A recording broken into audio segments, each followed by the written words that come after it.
Bucarest, en Roumanie, une ville de 2 millions d'habitants qui cache un phénomène unique en Europe. En plein milieu du centre-ville, aux yeux de tous, des adolescents descendent sous terre, dans les égouts.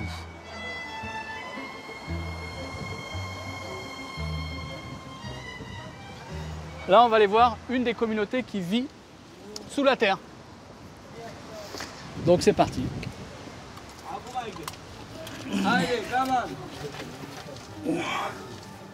Voilà.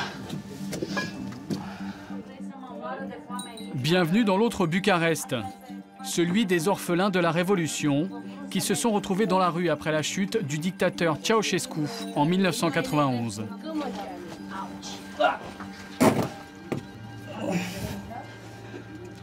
Ah ouais, c'est vraiment pas pratique quand même.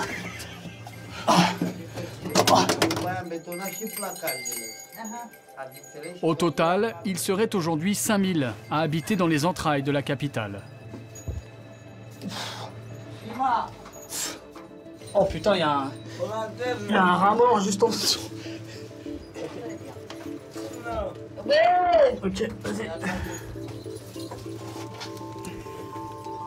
De dos, l'homme avec la peinture métallique sur les cheveux, c'est Bruce Lee, 39 ans, le parrain des égouts. Viens, on va dans une chambre. Ok. On le reconnaît à ses chaînes qu'il porte en permanence aux poignets et aux pieds. Pour garder la forme, dit-il. Il vit dans les égouts depuis qu'il a 15 ans. Sans son autorisation, impossible de mettre un pied sous terre. Quand je suis entré la première fois dans les égouts, je n'aimais pas du tout l'endroit. Je connaissais déjà la rue, mais ici j'avais l'impression que les gens ne faisaient que survivre. Quand tu atterris dans les égouts, de toute façon, ça veut dire que tu n'as plus aucune importance. Que personne ne te considère. Tu es comme inexistant. Dans les égouts, Bruce Lee et les siens sont entre eux, protégés des regards et du froid. Ici, il fait super chaud. Ça, c'est des tuyaux d'eau chaude de la ville. Et pour rentrer, il faut passer dessous. Près des tuyaux, la température atteint les 50 degrés. Ventilateur. Et donc là, on est dans l'endroit où ils dorment. Sur les tuyaux, il y a des tapis pour qu'ils puissent dormir.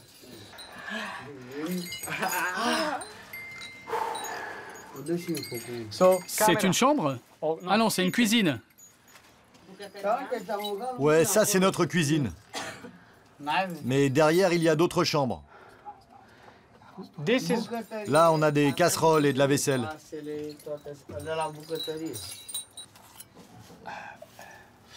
Non, ça c'est de la ferraille.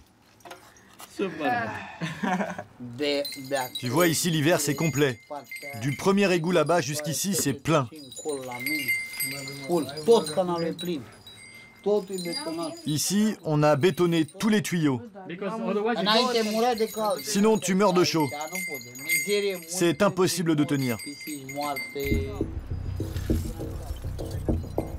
La journée, Bruce Lee et les siens récupèrent du métal pour gagner leur vie. Ils nous emmènent dans l'endroit où tout est entreposé. Là, on rentre en fait dans un espace qui est construit en dur juste au-dessus des égouts, qui est la dernière construction de Bruce Lee et de sa communauté. Et c'est comme une maison construite tout autour de l'égout.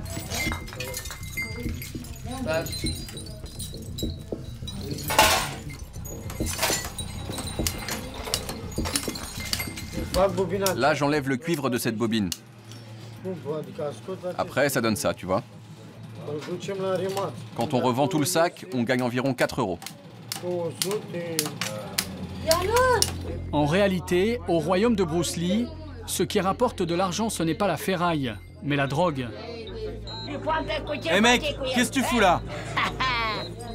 C'est lui qui contrôle la vente. Ici, les prix sont moins chers qu'en surface. Un peu partout, dans un dédale de pièces, des zombies s'injectent un dérivé d'héroïne, vendu à 3 € le shoot. Beaucoup ont le sida ou la tuberculose. Dans cet enfer, beaucoup d'adolescents orphelins pour la plupart. Viens voir, viens. Costel a 16 ans. Il a grandi dans les égouts.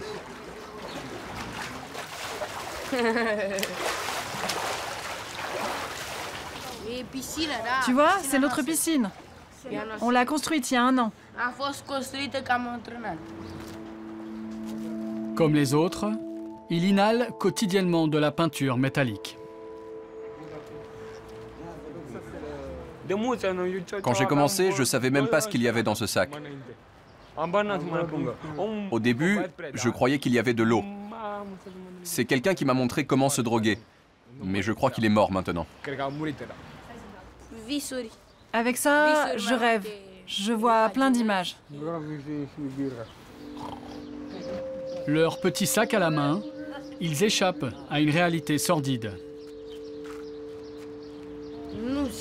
Nos parents, ils sont tous morts. Pour ces enfants perdus, Bruce Lee est un gourou. C'est quoi ce bordel? Rangez-moi tout ça et vite! C'est lui qui règne en maître dans cette fourmilière. Tous ceux que vous voyez ici ont une tâche précise. Chacun a son petit business. Je ne sais pas exactement combien on est, car il y a un perpétuel roulement. Par exemple, certains partent 3 jours et puis ils reviennent.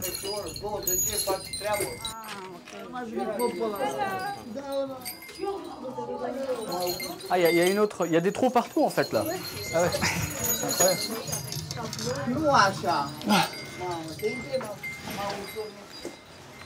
Voilà. Celle-là, elle n'était pas facile. Hein.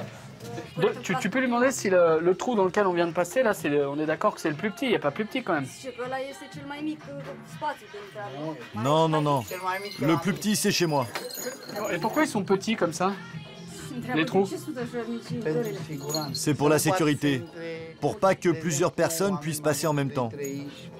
On a beaucoup de gens mal intentionnés qui veulent rentrer ici et nous voler. Qui vient la police par exemple? Oui, police. D'accord. Ah, le chien d'abord. Oui, parce que la règle ici, c'est que les chiens passent avant les humains. D'abord, c'est Bruce Lee le chef, ensuite les chiens, et ensuite nous, quoi. Appelle le journaliste. Viens filmer ici. Tu vois, c'est le trou pour ma chambre. Attends.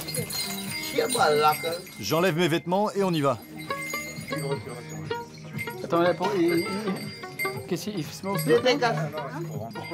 Pourquoi il est en slip là? Qu'est-ce qu'il dit? Qu'est-ce qui se passe? C'est pour rentrer dans ma chambre, sinon je passe pas.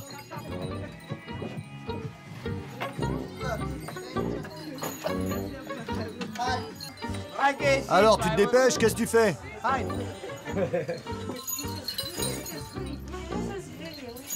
Pourquoi il vient pas? Viens! Je peux pas, moi j'ai essayé, j'arrive pas. Attends, je te montre. D'abord, tu mets ta main là. Ensuite, tu passes ta tête. Oh là là. Et après, tu pousses avec ton pied. C'est là, bravo.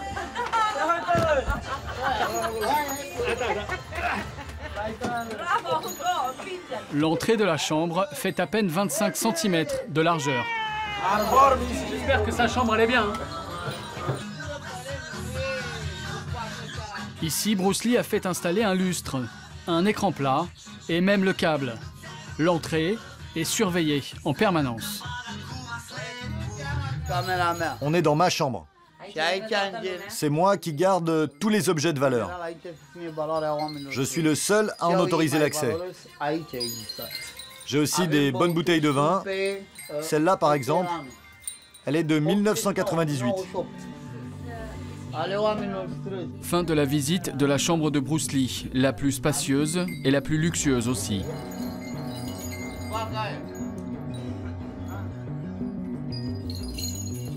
Nous remontons à la surface et laissons les orphelins sous terre. Mais certains en ont été sortis de force, très peu de temps après notre départ. En juillet dernier, les égouts ont été la cible d'un raid de la police roumaine. Costel, le garçon de 16 ans, a été arrêté. Le parrain des égouts, lui, a été exhibé aux caméras, menotté et à moitié nu. Apparemment, il ne cachait pas que des bouteilles de vin dans sa chambre. Il a été condamné pour trafic de drogue et proxénétisme à 18 ans de prison.